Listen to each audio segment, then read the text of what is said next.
சில சமயங்களில் கடவுள் ரொம்ப கொடூரமானவன் நினைக்க தோணுதில்ல. சரி விட்றா, அந்த பல்பு வேற எங்கேயாவது எரியாமையா போயிடும். இல்ல விஜய், இப்பதான் பிரகாசமா எரியுது. என்னடா சொல்ற? முதல்ல அவ கேரக்டர் பார்த்தப்போ இந்த மாதிரி ஒரு பொண்ணை கல்யாணம் பண்ணிக்கணும்னு ஆசைப்பட்டேன். இப்ப முடிவே பண்ணிட்டேன். எப்படிடா கார்த்திக்? நீயே யோசிச்சு பாரு. நீ ஒரு இசை கலைஞன், இசையில எவ்வளவோ சாதிக்கணும்னு நினைக்கிறவன். உன் வாழ்க்கையில வரப்போறவளுக்கு இசை தெரியலன்னா பரவாயில்ல, பட் கேட்கவே முடியலன்னா எதுக்கு விஜய் கேட்கணும்? உனக்கே தெரியும், இசைங்கிறது கேட்கிற விஷயம் இல்லை, உணர்ற விஷயம். அதனாலதான் இசைக்கு மொழி முக்கியம் இல்லை. அது மாதிரிதான் அன்புக்கு மொழி முக்கியம் இல்லை, அன்புதான் முக்கியம். நாம கூட சில படங்களுக்கு ரீரெக்கார்டிங் பண்ணும்போது சில இடங்கள் ஒண்ணுமே வாசிக்காம விடுறது இல்லை. அந்த மௌனத்துக்கு எவ்வளவு அழகு இருக்கு. அதே மாதிரிதான் அவளோட மௌனத்தை என்னால ரசிக்க முடியும் விஜய்.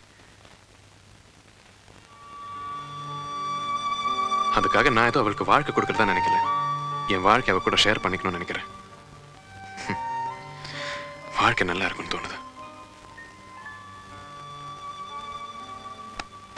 நல்லா இருக்கும். சரி, அடுத்து என்ன பண்ண போறேன்? அவளை பத்தி எல்லா டீட்டெயில்ஸும் கலெக்ட் பண்ணிட்டேன். அவர் ஸ்கூல்ல டீச்சரா வேலை பார்க்கறா. என்னது? அவ மாதிரி உள்ள குழந்தைகளுக்கான ஸ்கூல் அது. ஓ. அவளுக்கு ஷீலான்னு ஒரு ஃப்ரெண்டு அதே ஸ்கூல்ல தான் வேலை பார்க்கறா. நம்ம அவகிட்ட பேசணும். அவ மட்டும் எப்படி பேசுவா? சேச்சே, அவ நல்லா பேசுவா. நம்ம ஷீலாவை மீட் பண்ணா அர்ச்சனா பத்தி எல்லா விவரங்களும் தெரிஞ்சுக்கலாம். ஓகே. ஆனா நீ 2 விஷயத்துல கொடுத்து வச்சோண்டா. என்னது? 1, உன் பொண்டாட்டி அனாவசியமா பேச மாட்டா. 2, நீ தப்பா மியூசிக் வாசல அவ கண்டுக்க மாட்டா. சரி, ஷீலாவை எங்க மீட் பண்றது?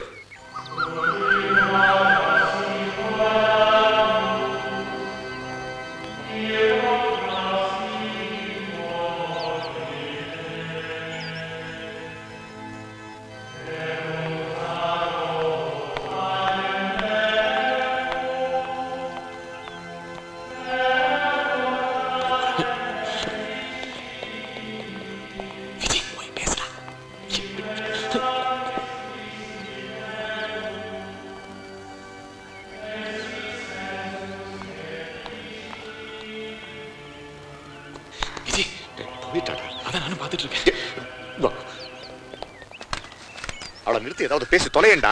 என்ன பேசுறதுன்னு தெரியலையே. Starting trouble.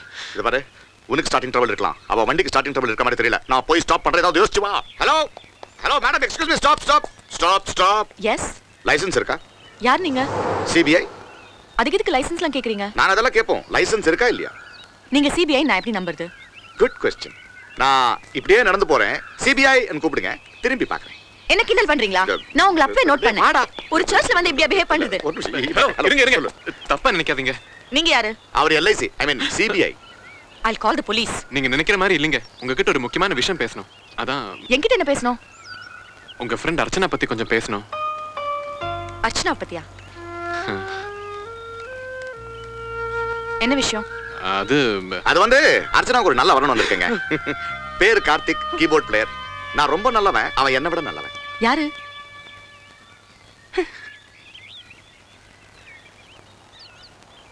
தப்பா நினைச்சுக்காதீங்க. அர்ச்சனா இருக்கிற அதே அபார்ட்மெண்ட்ல தான் நானும் இருக்கேன். நேத்து அர்ச்சனோட பாட்டிக்கு உடம்பு சரியில்லாம போனப்போ நான் தான் ஹாஸ்பிட்டல் கூட்டு போனேன். ஓ. உங்க கூட ஒரு 10 நிமிஷம் பேசணும் ப்ளீஸ். வாழ்க்கையில சில விஷயங்கள் ஏன் இப்படி இருக்குன்னு நம்மளால சொல்ல முடியாது இல்லையா? அந்த மாதிரி ஒரு விஷயம் தான் அர்ச்சனா. அவளுக்கு 3 வயசு இருக்கிறப்பதான் அவளுக்கு இந்த மாதிரி ஒரு குறை இருக்குன்னு கண்டுபிடிச்சாங்க. அதுக்கப்புறம் அவ அப்பா அவளையும் அவ அம்மாவையும் விட்டு விலக ஆரம்பிச்சாரு. அவ அம்மாவுக்கு அவங்க வாழ்க்கையை காப்பாத்திக்க போராடவே நேரம் சரியா இருந்தது. அந்த வயசுல கிடைக்க வேண்டிய அன்பு பாசம் எதுவுமே இல்லாம அவ வளர்ந்தா. ஒரு கட்டத்துல அவ அப்பா வேற ஒரு பொண்ணு கல்யாணம் பண்ணிக்கிட்டு நிரந்தரமாவே பிரிஞ்சுட்டாரு. அவளுக்கு 6 வயசு இருக்கும்போது அவ அம்மாவே இறந்துட்டாங்க. அதுக்கப்புறம் அவளுக்கு எல்லாமே அவ பாட்டி தான். சின்ன வயசுல இருந்தே அவ அப்பா அம்மாவோட சண்டை சச்சரவை பார்த்து வளர்ந்ததுனாலயோ என்னவோ அவ ஒரு முரட்டுத்தனமான குழந்தையாவே வளர்ந்தா. ஆனா இது எல்லாத்தையும் மீறி அவ யார்கிட்டயும் எதையும் எதிர்பார்க்க கூடாதுன்னு நினைப்பா. இந்த உலகத்துல யாருமே அவளை பார்த்து இறக்கப்படக்கூடாது, ஆச்சரியப்படணும்னு நினைப்பா. அதுக்காக நிறைய திறமைகள் வளர்த்துக்கிட்டா. நல்லா படிச்சா, நல்லா பெயிண்டிங் பண்ணுவா, நல்ல சிற்பங்கள் செய்வா, கராத்தே கும்புலாம் கூட கத்துக்கிட்டா. அத நான் பாத்துர்க்கேன். அவ ஒரு விஷயத்தை வெறுக்க ஆரம்பிச்சானா அவ மனசு மாத்துறது ரொம்ப கஷ்டம். பொதுவா ஆண்கள் நம்பிக்கையானவங்க இல்லைங்கிற எண்ணம் அவளுக்கு இருக்கு. ஓ, அப்ப நம்ம கிளம்பலாமாடா? இருடா. இல்லைங்க, அவ அப்பா அம்மா கிட்ட கிடைக்காத அன்பை என்னால் அவளுக்கு கொடுக்க முடியுங்கிற நம்பிக்கை எனக்கு இருக்கு. அது ஏன்னு கேட்காதீங்க, ஏன்னா எனக்கு சொல்ல தெரியல.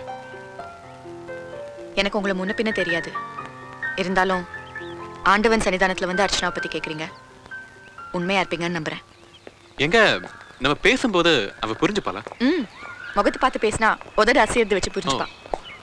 அர்ச்சனாவுக்கு பாட்டி தவிர சொந்தக்காரங்க யாராவது இருக்காங்களா? இருக்காரு, ஒரு கார்டியன், மிஸ்டர் அனந்த கிருஷ்ணன். ஓ, இந்த பேர் எங்கேயோ கேட்ட மாதிரி இருக்க. ஆமா, உங்க அபார்ட்மெண்ட்ல தான் இருக்காரு. இன்ஃபேக்ட் உங்க அபார்ட்மெண்ட் செக்ரட்டரி அவர் தான். Okay, bye. பை.